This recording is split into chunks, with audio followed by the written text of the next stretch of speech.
Hi everyone, Happy New Year and welcome back to our Shout podcast. My name's Rebecca and I'm the content editor here at Firefighters Charity. Now, anyone working in our fire services community will know that life can become quite the juggling act when it comes to work and home life, particularly if you do shifts or you're on call.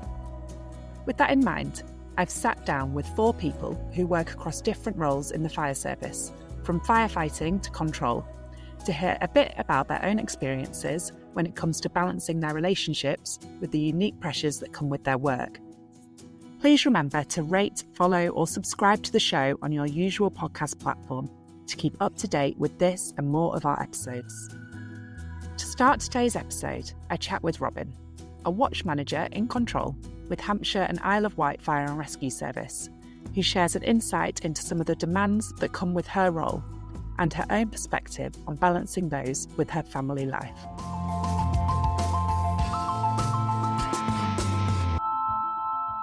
I'm Robyn Richardson. I'm a watch manager in the control room for Hampshire and Isle of Wight Fire and Rescue Service. So just tell me, do you have a partner and children at home? I've got a husband. I've been with him for 20 years and we have 2 children. They are aged 8 and 11. Is your husband in the fire service as well? My husband was in an engineering role and now he has joined the fire service this year, actually, at the beginning of the year. Runs in the family. So just for you personally, for your role, obviously you've been in it for a while now, what would you say are the main pressures? I think it's that juggling act. Primarily in control, it's mainly women and we are the primary carers usually. So it's kind of just making sure that you're there for your children, but also the demands and pressures of work. Also, I'm a manager, so it's kind of looking after my staff, but then looking after everybody at home as well. It's kind of hits home when you are working those significant dates. So you're missing sports day, you're missing Christmas, you're missing putting them to bed. So those times can be really hard. Yeah, I can imagine. It's like you say, it's the moments when you feel like, especially if you're busy at work as well, it must be very difficult to separate those, which leads me to my next question. I was actually just going to ask you, do you sometimes struggle to leave work at work, particularly if you've, say, had a difficult call that day or it's been quite a busy day? Do you struggle to separate the two sometimes?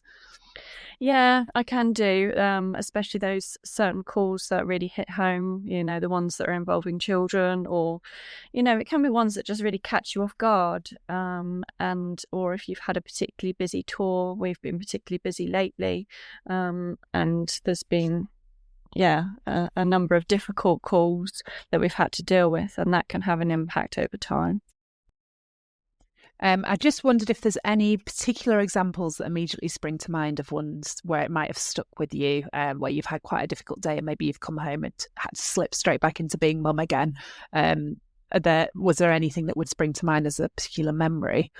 Yeah, so it was a 15-year-old that had, attempted suicide, particularly hard. And that, definitely stuck with me. We also had, just before Christmas, I think last year, a particularly nasty road traffic collision where a young child died. And I think, obviously it's devastating at any time of year, but it really hits home around sort of Christmas time. When you are going back home after a particularly difficult day like that, how do you find, are there any sort of coping mechanisms, and have you found ways that you can cope with that? Do you talk about it, or what do you tend to do? I do talk about it. I'm a big talker, a big advocate for talking. I think it's really important. I think it really helps now that my husband's in the job because he understands a bit more of what I'm talking about. But yeah, I feel if you kind of clam up and don't talk, then it can come out in ways that you don't want it to. And certainly I've experienced that, kind of being a bit short-tempered with the children or, becoming stressed. when I think about what's actually the underlying root of that, it's because of what's been going on at work. So I try and go to the gym now after work if I've had a particularly stressful day. So just try and unwind or go for a walk by the beach, all those sorts of things to just try and de-stress. But yeah, definitely talking about things is a really good coping mechanism.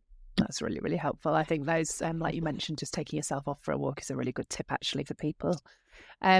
How do you think your partner, before he actually joined the fire service himself, so back when he was in a role outside of it, how do you think he felt about your job? Do you think he kind of worried sometimes about the pressures that you were facing and that kind of thing?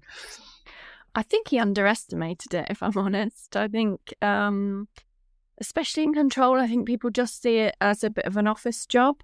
But once they kind of are ingrained within the fire service, you understand a little bit more of the pressures, and sometimes hearing things and your mind filling in those blanks can be worse than actually seeing it, which is something that we experience in control. Giving life-saving advice to somebody that's taking their last breaths on the end of the phone can be just as traumatic, if not more, than being there. You almost feel helpless in some ways. There's only so much you can do being at the end of the phone. And sometimes, it does end in a tragedy, and that can kind of just stick with you. Would you say you find it a little bit easier now to talk to him then? Find it easier now. There have been, periods in our relationship where we haven't communicated as well as we do now. And that is definitely was very, very stressful at the time. But yeah, I think we're in a lot better place now. Do you find that you shield your children from some of the experiences that you've had at work? And do they tend to worry about you, or do they still not quite understand what it is that you do? Yeah, I don't think they quite understand. They were certainly a lot more concerned when my husband started. But, I guess because he's out on station, they don't understand the kind of impacts of the mental impacts of being in the control room. I mean, they always ask me every time I get in from work, "Mummy, how many fires did you send to today?" Just out of interest, has the pressure that your work brings, particularly and the juggling act of that with the family life, has that ever made you contemplate leaving the fire service, or have you always, has that never happened for you? Yes, I have, particularly in the last few years, I think. As work gets busier and, we don't have as many people, the stresses are a lot more, the shifts seem longer and we're doing more work in those shifts. And I have contemplated leaving it. Fundamentally, I love my job, but it can be tiring. Yeah, I can only imagine. Yeah.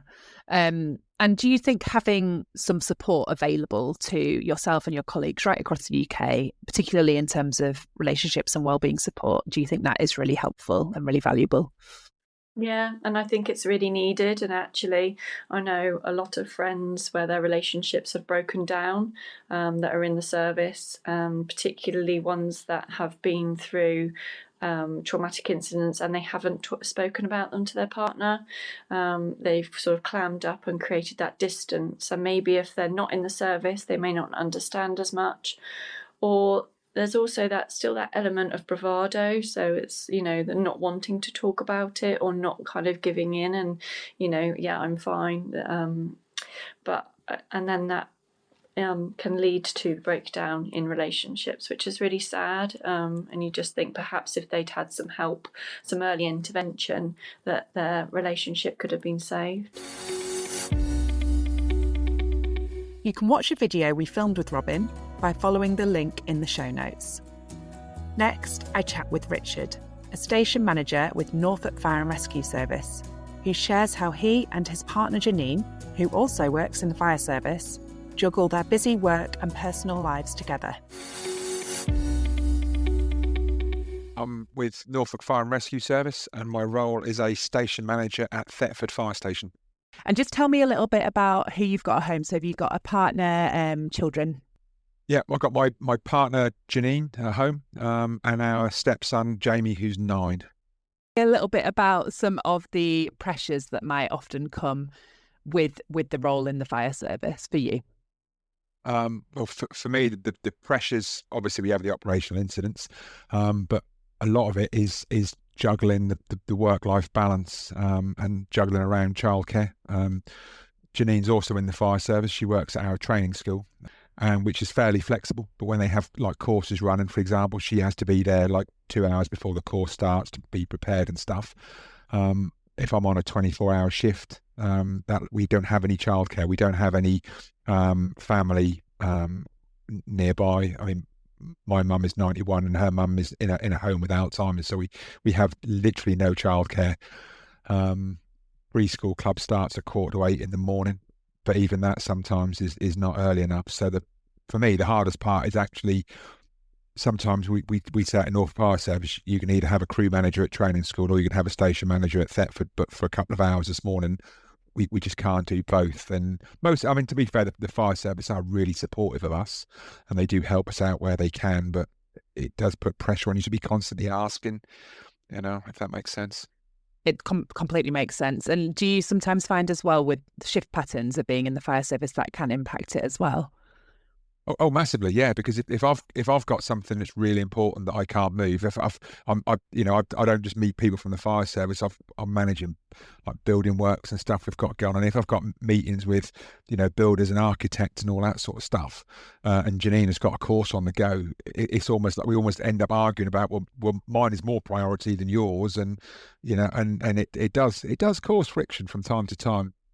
No, I can imagine it does. It's only natural at that. Are you whole time, just out of interest, or are you on call? You are whole time. No, I'm whole time. Yeah, 28, nearly 29 years now. Do you sometimes, it's different for everyone, but do you sometimes find it can be difficult to separate the two? So particularly if you've had a difficult shout, leaving work at work and then coming home and having your home life, can that be quite hard? Yeah, when I go home today, for example, I'll go home probably about sort of 4 or 5 o'clock, something like that. But I don't finish until 8:30 tomorrow morning. So we're sitting at home having our family time, and the phone rings, and I get sent somewhere.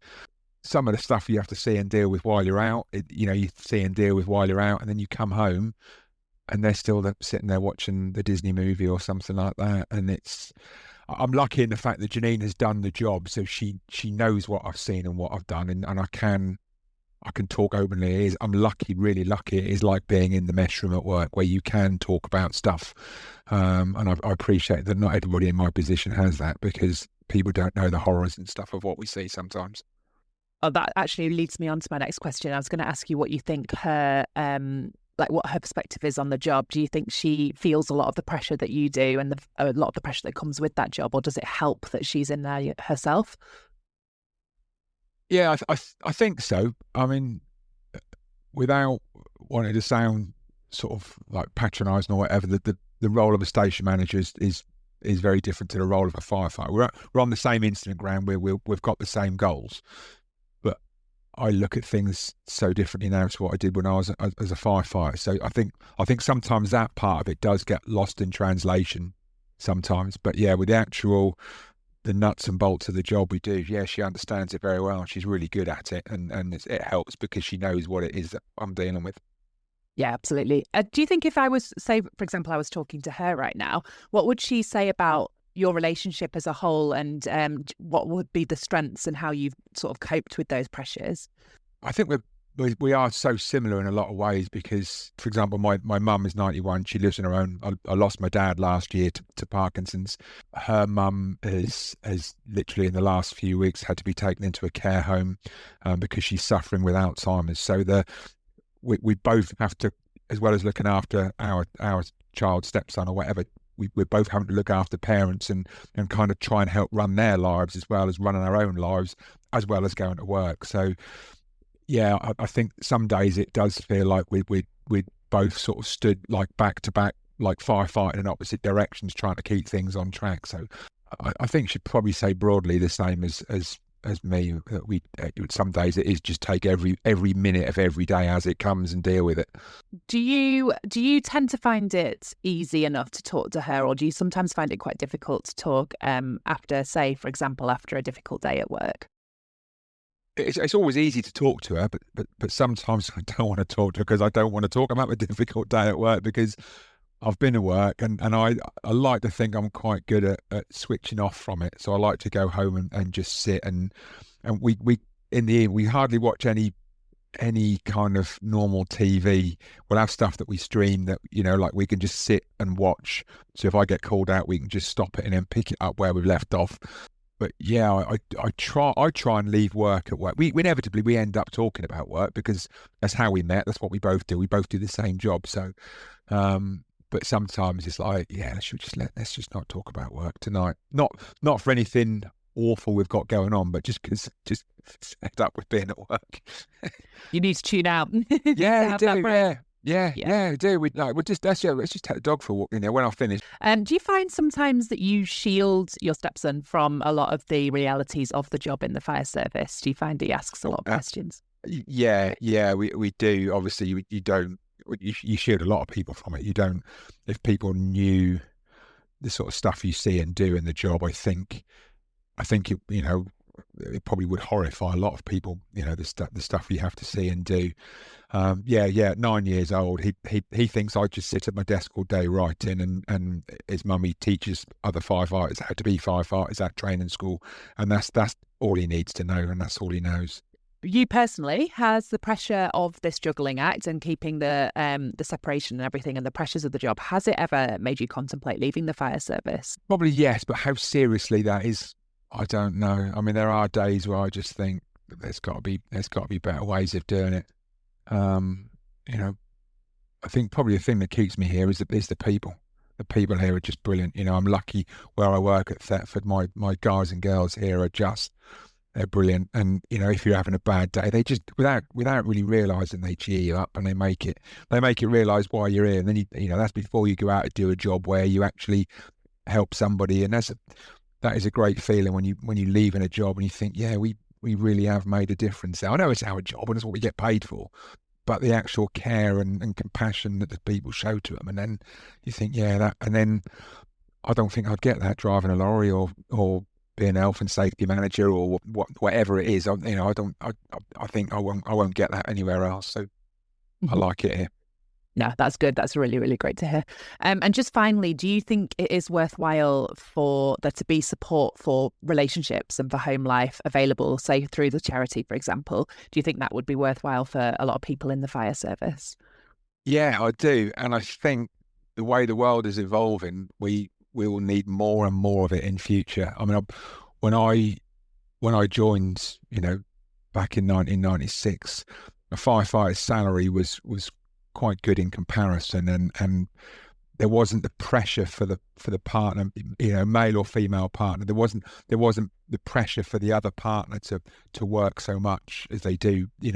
Generally, if firefighters had children, their partner would work part-time maybe, or if they had a good support network around them, then partners maybe could work full-time.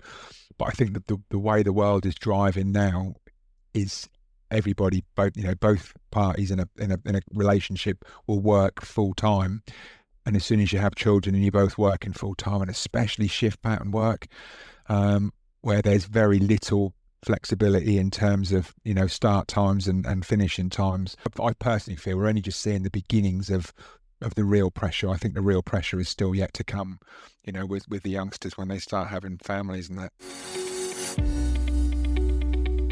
One role in the fire service, which comes with its own unique pressures, is that of the on-call firefighter. And chatting to me about those next is Iwan, an on-call firefighter with Mid and West Wales Fire and Rescue Service, who shares some of his personal experiences of juggling his busy working life with being a husband and a father of 2 young boys. Hi, my name's Iwan Ward.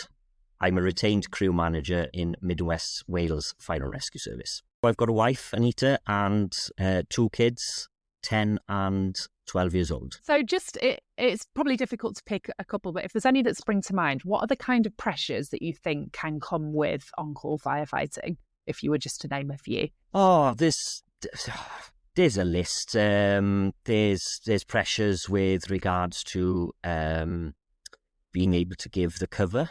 There's pressures with knowing the people in the community that we're actually helping. not knocking whole time because they do a great job, but they work away from their areas. We actually live and work in our communities. So a lot of the bad calls we go to, we actually know the people or know the family. So that's a big pressure. There's also pressures like with family and friends where you might arrange to go somewhere and could be an hour before you're going, pager goes down. You could be out for a meal, pager goes down, and that's it. It's not ruined, but it takes you away from your family and friends, yes. And do you struggle sometimes to leave work at work and separate the two? Is that something you've had issues with in the past? Yeah, so I have had issues in the past, and thankfully had help from the firefighters charity. It can be difficult, but one of the biggest things for me is the crew around me and my family. So being able to speak to my wife, not my kids, obviously, but they do help at times because they'll do like daft things and say, "We love you, Daddy," at certain times. And it's like, boom, got you, perfect. Is there an example of when you maybe had a difficult shout and you've really struggled to then come home and separate the two? There are a few. There's one that will always be here in the back of my head, and that's the biggest one that I've actually had to have help with from the Firefighters Charity, and I've got to say, they're absolutely amazing. Now that's stuck in my mind because we were limited on crewing that evening. Pressures were higher. There was a child involved, and a child not very much younger than my own, and that was really, really difficult. When I came home the following morning, didn't want to speak to my wife, didn't want to speak to my kids. I just wanted to be left alone.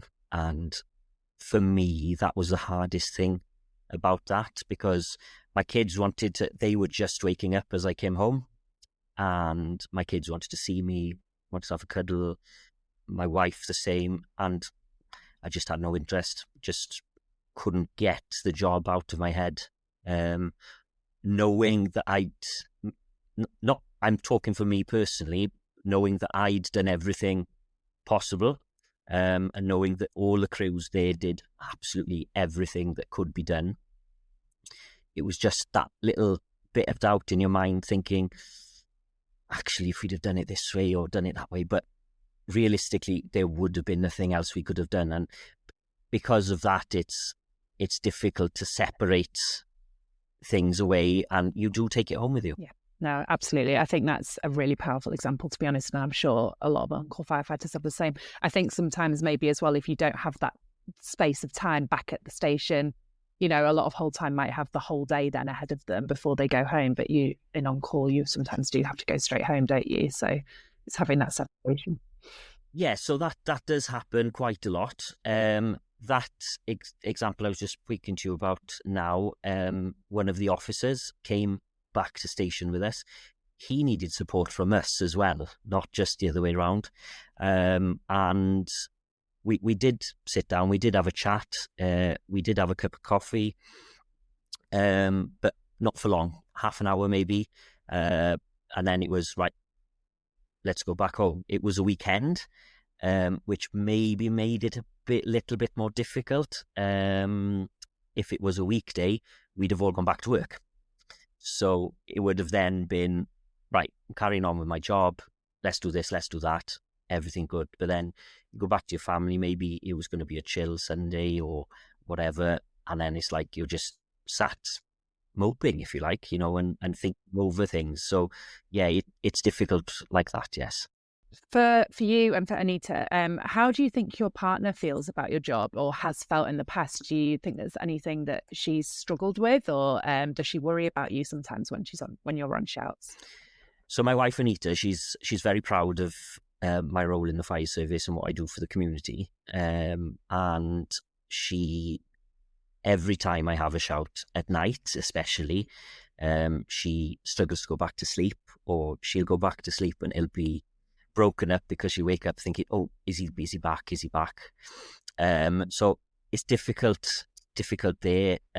She also doesn't know what we're going to, because you leave the house in a rush, you get to the job and you don't get a chance to communicate back to say that you're safe, to say that, you know, whatever, that you're going to be ages. So then she's got that worry constantly while I'm away. During the day, if I'm out at work, she doesn't know I've gone on a shout. So she won't know until I actually communicate with her to say, I'm on a call, I'm going to be late back, and things like that. And then at that point, she starts worrying and says, be careful and things like this, you know. If she was on the call right now, what do you think she'd say about your relationship as a whole? Do you think there's anything that you've found as a couple really helps with things like that? I know my wife, if we were talking, if she was on the call now, she would say that I needed to talk more. I do talk a lot, but not about my feelings. But she'd probably say, yeah, we need to talk more. We need to open up more about it. Obviously, we're also restricted on details. So, you know, I can't go into ins and outs with her, which sometimes can be difficult, because actually that's what I need to go through the ins and outs. So that's where the crew comes into then, where we can talk about the nitty-gritties. But I know that I need her support, and I need her there with me, because without her, I wouldn't have the strength that I've got now. So, yeah, it is very important to speak to your partner. In terms of your kids then, they're still obviously quite young, but old enough maybe to understand a bit more now. Do you find that you try and shield them from a lot of it? Or how do you kind of handle things with them? So my kids are 10 and 12 now, and that's all they've known is me being an on-call firefighter, which I think helps. So when my pager goes off now, they don't flinch or anything. But I do feel that I got to hide a lot of stuff from them, feelings, stuff like that. I have done. We've been maybe playing a board game or playing on the computer, maybe even just chilling, and something comes to my mind, something happens, and I'm like, right, I got to get up, go away, shut the bedroom door, sit on my own, you know, and then my wife knows what's happening, but my kids haven't got a clue, and you've got to protect them from it, but they also know that I have had some bad shouts. I do tell the kids now, in the last maybe 12, 18 months, they do get told, Daddy's had a bad shout tonight, Daddy's had a bad shout yesterday, whatever. If he gets upset, don't worry about it, he's not upset with you, things like this. And I think that's very important when they get to an age where they can understand, but obviously not go into any details. I remember when we had a little girl, we lost a little girl in a house fire, and my eldest son, he came home from school and said, oh, this little girl died in a fire, and hit me like a bus. I bet. Yeah. So we try and protect them from that. Yeah. Yeah. No, that's really good advice, actually. Just telling them a little bit as they get older. That's really, really helpful. Do you think there's anything over the years in your relationship with Anita? Is there anything that has helped you both to cope with that, with everything? Would it be the talking, for example, or is there anything that you would advise others to give a go? So over the years, there's been a number of things we've tried and done and dealt with things. One of the biggest things for me would be laughter. Dark humour, that definitely helps.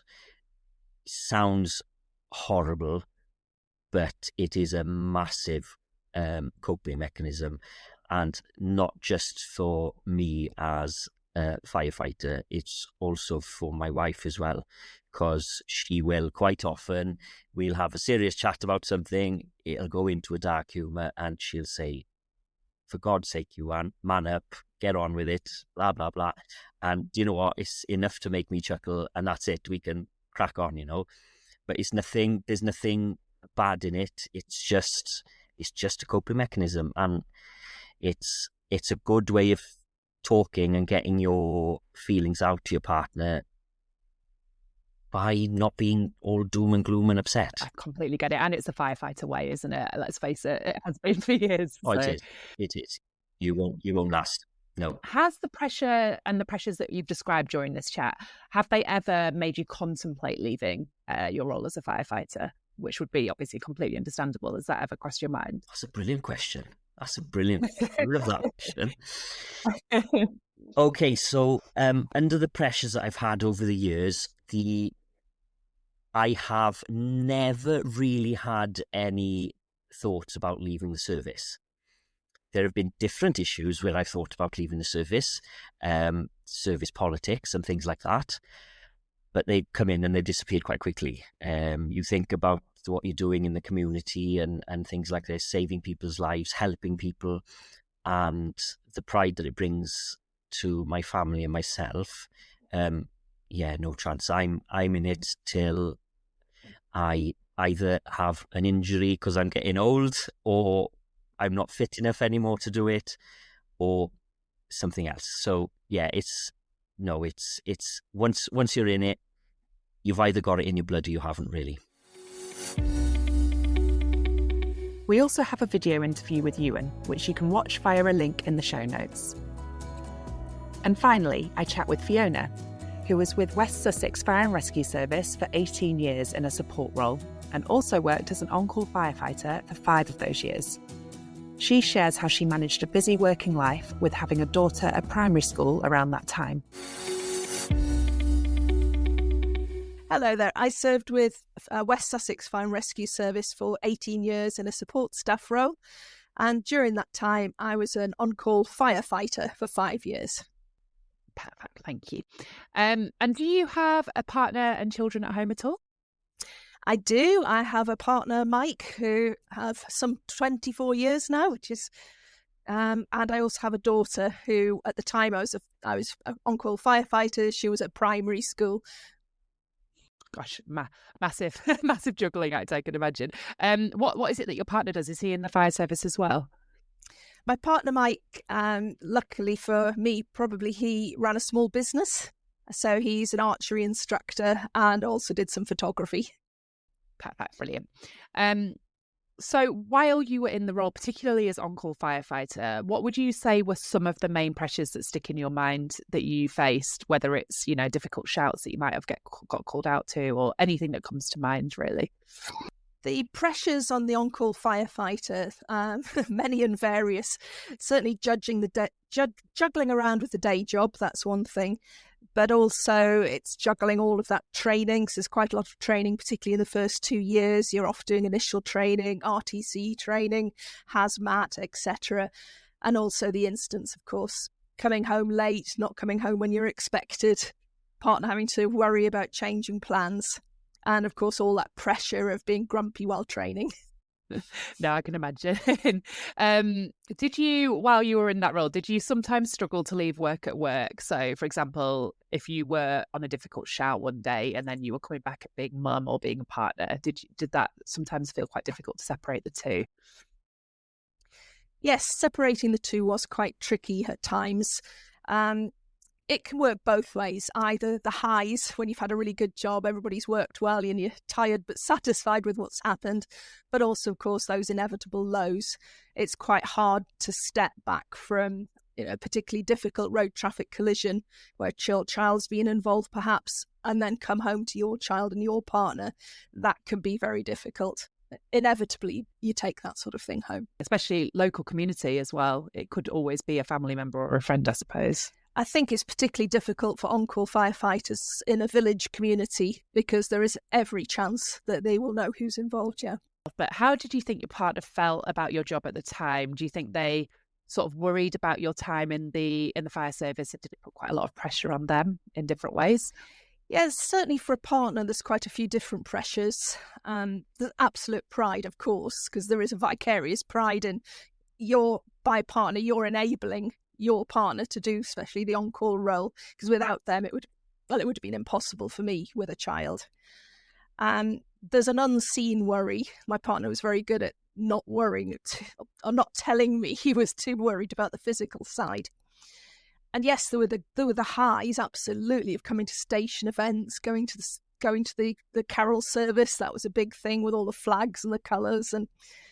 But there was also that little sense of not really being one of the gang. And I think that was obvious at times. Although he was quite good at not telling me, but I think that was obvious, yes. And if we say I was interviewing him now, do you think there'd be anything that he'd say about that time, anything that sticks in his mind that he found particularly difficult other than what you've just mentioned? Difficult-wise was probably that being part of the family but not part of the gang, because obviously with shared experiences, shared training, shared incidences, there's always going to be that closeness that even partners can't really be part of it. And certainly, poor Mike, he had to be that sounding board if I came home after a difficult incident. Very often I'd just say, we're going to the pub now. And he would just take it, and just when I was ready to say anything, if I wanted to say anything, he was very good at that, yes. That actually leads me on to my next question really well, to be fair. I was just going to ask you if you found it quite difficult to talk when you came home, or did you find that really helped you to actually talk through what you'd been through that day? I think if it was an incident towards the end of the working day, it was quite hard to talk at first when I got home. I think it would be obvious to my partner that something had happened. If it was a bad incident, I may be a bit quiet to begin with. But he seemed to be very good at just taking that on board and, taking me to the pub if that's what I needed, not asking too many questions. But yes, because there's some details you can't talk about. It wouldn't be right. Yeah. Difficult to share everything. Yeah, definitely. Did you find that you were shielding your daughter a lot from the experience, or did you try and talk to her in a particular way about it at all? Did she have kind of worries or anything? Yes, funnily enough, I asked her about this yesterday, as what was her impression when she was young. And her first thing was, I liked all the parties, but I was worried that Mummy might be injured. Or a crisp, as she put it. Brutal, but she also remembers the really good times, like being squirted with water if she came in during a drill night. So there was good and bad, but of course, I never discussed anything that was particularly bad with her, so we just shielded her from that. Was there anything that you did in your relationship in particular with your partner that made things easier? So for example, it might be talking openly, or it might be things with childcare. Was there anything that you would advise others to try? Regarding advising others, it's quite hard because everybody's relationship is different. I think poor Mike was involved whether he wanted to be or not. For example, during the 2-week training course, it wasn't residential, so there was commuting there, commuting back. I'd come home late, tired and grumpy. I'd have to get my uniform ready for the next day. I'd need a bath badly. I'd also need to study. So poor Mike, he just took all of that on board. And I think because he ended up helping me revise for questions, he was really involved right from the word go. So absolutely talking, getting the opportunity just to come to the station, getting involved with station activities, that really did help because he understood the role better. Do you know what? I was just thinking that. I've not heard that advice, but it's really good. Like, just so they actually understand that it's more than just those difficult shouts. There is a whole life there, and if they feel part of it, that must really help them. There's a really good opportunity to have that wider family thing of sharing in the good times as well. And I think if you have that balance, then it makes the harder times easier to deal with, yes. That's all for this episode, and a massive thank you to Robyn, Richard, Iwan and Fiona. If you've had similar experiences to any of them and feel you'd benefit from our support, whether as an individual or as a family, you can find out more about the support we offer on our website. The links to that and all the information you need to contact our support line are in the show notes. We've got another show coming up next month, so don't forget to follow or subscribe, and I'll see you then.